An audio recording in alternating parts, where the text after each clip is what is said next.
it's Chi back again, here to take you through another Sunday session. Hope you've had a good week. Hope you're ready to put in a big shift and a lot of effort. I certainly have put in a lot of effort today. I've brushed my teeth before 12. I've changed out of my pajamas. I've even had a shower for the first time this week and made the bed, just especially for you guys. So here's what we've got on the menu. The strength piece today, we're going to be looking at what's probably going to be a new movement for a lot of you guys. It's the kettlebell windmill, quite a technical movement, so don't be afraid to just take that nice and slowly and go pretty easy on the weights with that. We're going to be supersetting that with some sumo deadlift high pull. And then for the workout, we're going to do a really good big one for a Sunday. Make sure you get a decent bit of work in. It's what what Zay and I have called Quaran Fran. So it's going to start off with a 21-15-9 single arm thruster and sumo deadlift high pull. You've got a 5-minute time cap for that. Once you finish the workout, or if you get time capped at 5 minutes, then you're going to wait 3 minutes, and then you're going to complete another 15-12-9 of exactly the same movements. We'll demonstrate each of those movements later on. But to get us started, we will look at the warm-up for the strength piece. So the kettlebell windmill, great movement to teach you a little bit of coordination and strength at the same time. Requires a lot of core strength, as will a lot of kettlebell movements. So we're going to get the core nice and engaged, nice and warm. It also requires the glute and hip mobility, and also some glute activation as well. So we're going to focus on that during the warm. So we've got another 2-part warm up, starting with part A, just to get that spine flexion. So we're going to look at 10 cat camels. So really think about pushing your belly button up at the top, and then really try and look up at the bottom. You're going to do 10 reps of that. We're then going to move on to dead bugs. So you're going to lay up, really push your back into the floor, your lower back, and we're going to alternate opposite hand and opposite foot, just extending out. And you're going to do 20 reps of that. We're then going to move to glute bridges, so really try and pull your heels in close to your bottom. Just squeeze up and hold the top. You're going to do 10 reps of that, and then you're going to do 10 reps of a single leg glute bridge. Again, heel as close to your bottom as possible. The other foot's going to be raised up. You're going to squeeze up, you're going to really feel it squeeze through your hamstring, and you're going to lower it down. You're going to do 10 reps each side, and you'll be doing 2 rounds of that.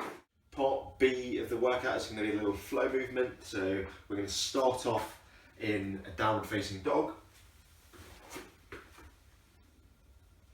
Just hold each position for a second or two when you're there. You're then going to move into the plank. Bring up 1 foot forward into a lunge. In this position, I'm going to thread the needle, so really reach through and then look up. I'm then going to bring my right hand, the other side of my foot now, just for a little hamstring stretch. So keeping your fingertips on the floor, try and straighten out that front foot. And then once you've done that, you're going to go back into that downward facing dog, and that will be the end of the flow for one side. You'll do the other side, and you'll do 20 reps in total, so 10 on each side. Right, so now we're on to the strength part of the movement, which is looking at the kettlebell windmill. So for the windmill, I'll show you the full movement first, and then we'll break down the first part. You get a kettlebell overhead.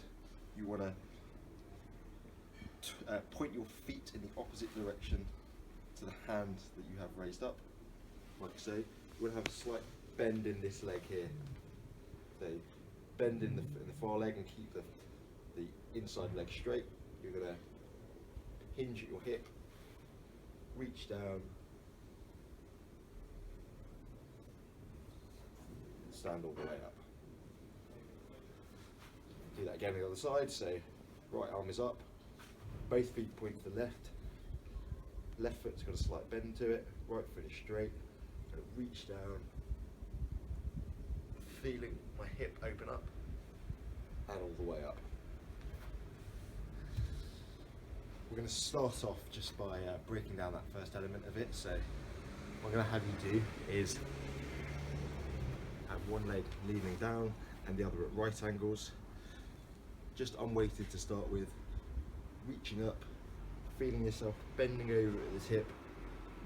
The hip will push up to the other side, and then you'll reach down, touch your elbow to the floor and move up. So what I'd like you to do, just for a little practice of the movement, is do 8 reps on each arm, on each elbow, with yourself kneeling down before we then move on to practicing the actual movement.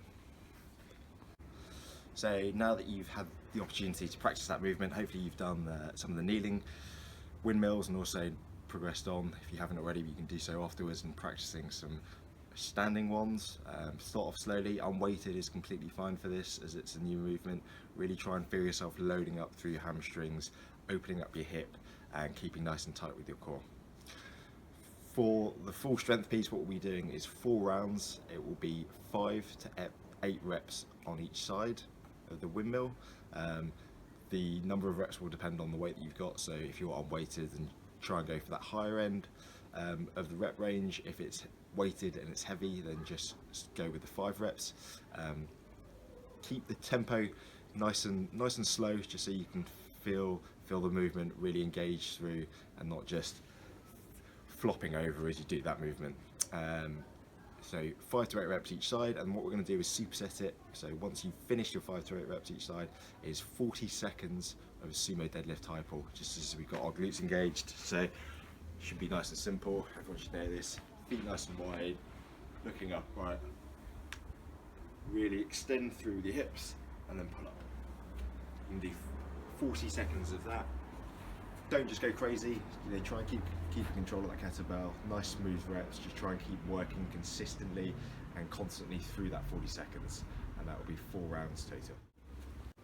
So now we're on to the workout, which is, as we said, Quaran Fran, 2159 of single arm thrusters and sumo deadlift high pulls. Then you're going to have a 3-minute rest, and it's 15, 12, 9. Either go all the way till you complete it, or to the 5 minutes on the first workout.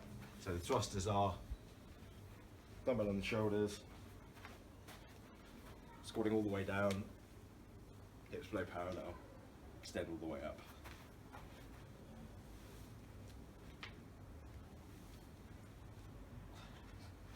You can do that as you like, so you can alternate the hands, or you can do 11 on one side and 10 on the other side. As you like. And then the sumo deadlift high pull, I'll demonstrate that with a dumbbell.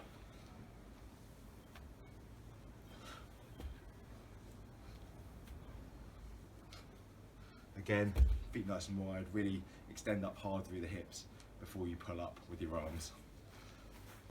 And those are the 2 movements. Good luck with that. I'm going to be having a get at this now, so I will record that and then put a link to the video on Facebook so you can see how I get on, and I'll let you know what my scores are on the chat as well, so you've got something to aim for.